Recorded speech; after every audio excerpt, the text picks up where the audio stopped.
Zero Papa Victor, Helco, just make your calls out of the dip and off the drop. Water pickup. With a changed climate, our need to adopt technology needs to speed up. How do you make sure that if an ignition happens, you contain it as quickly as possible? Hey Max, good to see you. Good to see the demo over here. This autonomous Black Hawk helicopter enables a rapid response to wildfires before they grow out of control. PG&E is a visionary in this space. Whenever you're working with wildfire, you have to adapt. They're filling a really critical gap in the market in advancing these technologies. We want to stay as far ahead and collaborate with as many people as possible on this mission together. Morning, everyone. Welcome to PG&E's second annual Wildfire Mitigation Conference. Any utility-caused wildfire is owned by all of us in this room. Get your mind around that. We have to look at every one of these events that occurs and treat it like our own and attempt to learn and to assist and to help as best we can. I invite you to view this issue like we do. We don't have all the answers, but I think all of us together might.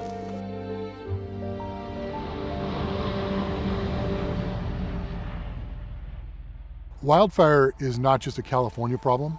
This is a global problem, and PG&E is being viewed as one of the leading utilities in how to reduce wildfire risk from electric assets. We experienced this rapidly changing fire environment, and now the same things happen in Hawaii, and Colorado, and Oklahoma, and Texas, and the Carolinas, and New York. They're all looking at us, and we are focused on helping support our industry.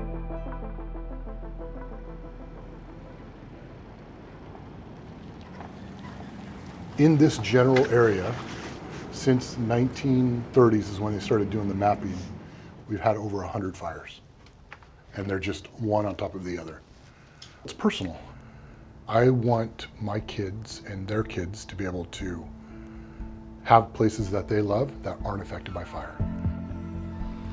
So the way that we're operating the system now is dramatically different than we did 5-6 years ago. In early 2018, we determined that we needed a public safety power shutoff program because the system is not safe to operate in the conditions that exist. We have down and now rolling over to... Looking back at that time, that was the one operational mitigation that we had. All right, taking off. And so as we moved into 2019, we began a significant inspection program to inspect all of our assets that existed in the high fire threat districts. We looked for every possible thing that could potentially break and cause a spark, and we went after it and we started to fix it. Identifying risk and purposely removing that risk safely. Ultimately, that helped inform the plan on how we needed to improve and install more sectionalizing devices and come up with a new meteorology model to be more granular with our scoping. We're almost up to 1,600 weather stations we've installed that report every 10 minutes. Our modeling and some of our other data that we've deployed has just increased, 100x more data we're using to make better decisions for our customers. Getting visibility where those trees are has really allowed us to ensure that we're doing the right work the right way at the right time. Our work is never done. We made a lot of progress using that enhanced inspection approach, and that caused us to reevaluate other procedures. So then the hard part happened. Patty challenged the leadership team, why is it impossible to underground at a great scale? We are here today to launch our Make It Safe, Bury the Lines program for PG&E.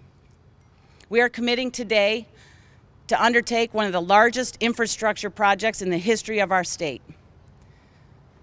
We are committing to bury 10,000 miles of lines, starting in our highest fire threat districts and our highest risk areas.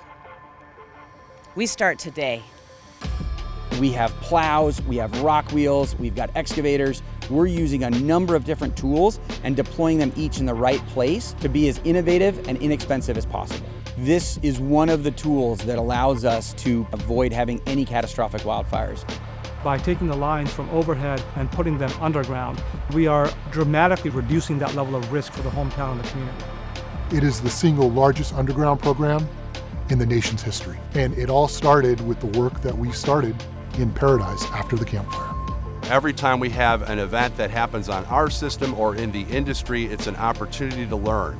That's what we do with every fire that occurs. What were the weather conditions? What were the winds, relative humidity? Do we have that intel? Would our mitigations have caught that? Would they not have caught that? How do we need to change? We're sharing ideas and concepts and showing what worked for us, maybe what didn't work for us, so that other utilities can learn and get ahead of that curve. That really helped to spur the development of our enhanced power line safety settings. The moment it becomes a real electrical arc, we trip the circuit. All right, dropping tree limb. The innovation behind enhanced power line safety settings really came about from gas operations. One of the things we implemented is what we call a slam shut device. If there's a potential overpressurization event that happens, it automatically shuts off gas flow.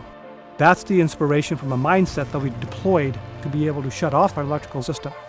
What started off as a pilot quickly revealed an 80% reduction in ignitions, which completely changed everything. Completely changed everything. These are some of the things that we're doing at PG&E to bring the world's innovators in here to try to solve this problem. One of the keys, I think, to our success now is we know our assets and that we're able to identify those risks and mitigate them in a timely fashion. Every single day, we're looking to make it better than we did yesterday. So over the course of basically 5 years, we've had this layers of protection journey, layers of different mitigation measures, all stacked on top of each other to make our communities wildfire safe. Technology is advancing. It's advancing at a pretty good clip. There's a lot of stuff that we have available to us now that weren't available just 2-3 years ago. Early awareness, early detection means early suppression, means reduced consequence. And that's really what it's all about when we're talking about wildfire. PG&E sponsors 2/3 of the wildfire cameras in the state of California. Those are all AI enabled. Artificial intelligence allows us to see smoke when the human eye can't see smoke, and through that data, we'll be able to resource to an incident faster. Task Force 3, engine 333. Yeah, affirmative. One engine's already headed out there, but let's go help them. We have the largest private fire brigade in the country. We go out in advance of wildfires and we protect our infrastructure. This is just kind of like what we would be doing if we were fighting a wildland fire. They're just protecting an asset versus putting a control line in place. The quicker we can get power on, the quicker that the recovery process can start. We're not satisfied with where we're at, so we're continually looking for innovation and creativity. And now the advent of all these sensor technologies that could detect problems on the grid to the exact pole, to the exact span. The things that are starting to fail, we will know about them before they fail. What we have in meteorology in terms of fire predictive services and fire awareness is industry leading. Weather models are going to be taking advantage of machine learning and AI algorithms to make better operational decisions. The small details matter. They save lives. We're out to mitigate risk. We're out to remove it. We're going to continue to do that each and every day.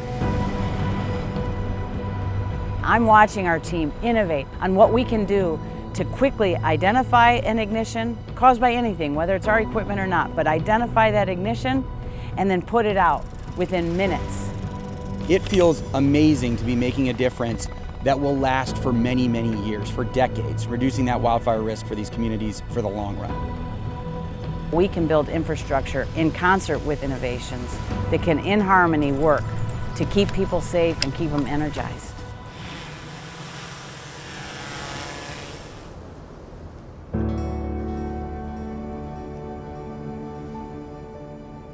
Over the last 7 years, we've learned so much about how to reduce wildfire risk.